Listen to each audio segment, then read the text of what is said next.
Class 11, we had to continue with remaining questions of chapter 6, exercise 6.1. 19th question now you see, in which they are not only simply asking you to solve the inequality like we were doing earlier, and they are also further asking you to show it the solution through a graph.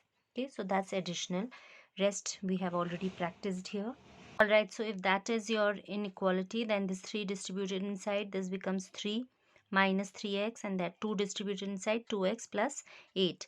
Collecting x one side, so 3 comes here, so 5x, 8 goes there, so minus 8, so that becomes minus 5.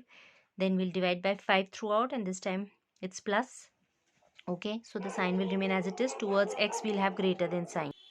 So x will be greater than minus of 1, and interval form, that's how we write it, from minus 1 to infinity. But this time the question was to represent it through on a number line. Okay, graphical representation, which has to be number line, of course, for inequality. So again, it would not be a single point, it would be whole range. So all from minus 1 to infinity. So here we have minus 1, so from minus 1 to infinity. You can shade this area in dark, and because it was equal to sign was not there, so we need to leave this as a whole out here. Whenever there will be equal to, we shade this out as well.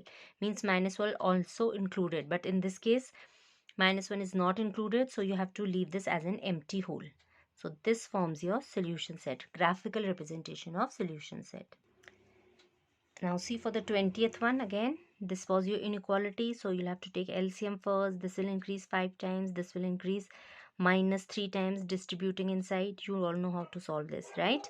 And then okay, then cross multiplying, this is the maximum we can do to solve it, collecting all x. Finally we are getting x greater than equal to minus 2 by 7. So all that is really repetition for you, and we know when equal to sign is also there, it has to be a rectangular bracket showing closed interval. Closed interval means minus 2 by 7 will also be part of a solution. So minus 2 by 7 being a fraction has to be between 0 and minus 1. So somewhere here, assuming that this is minus of 2 by 7, suppose, and because equal to sign was there, so this time this circle or this dot representing minus 2 by 7 has to be darkened. This will also be part of a solution. So from here to to infinity, so we will shade the right hand side to represent our solution. Next come up your word problems, which you have to, like वहाँ equations बनते थे, यहाँ inequalities बनेंगी, because they'll tell you smaller than greater than situations. Okay, so Ravi obtained 75 marks in the first 2 unit test. Find the minimum marks he should get in the third test to have an average of at least 60 marks. Okay, so we know how do we get average, sum of the numbers upon number, as many numbers. Okay, so one number was 70, another was 75, and suppose the marks to be obtained now are x, that has to be assumed.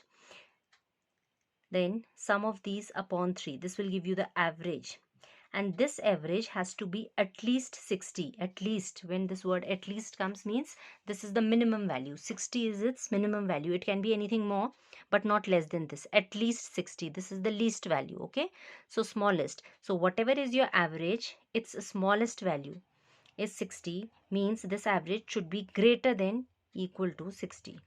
Okay, minimum 60 हो सकता है या उससे बड़ा होना चाहिए. So you put that sign as greater than equal to. This would mean this is at least 60, right?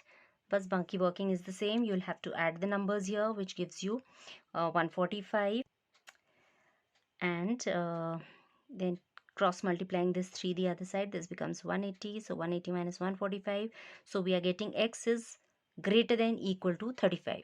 Okay, so the minimum marks, it can be more than 35 but nothing less. So the minimum marks he should get in the third test has to be 35 for the average to be at least 60, right?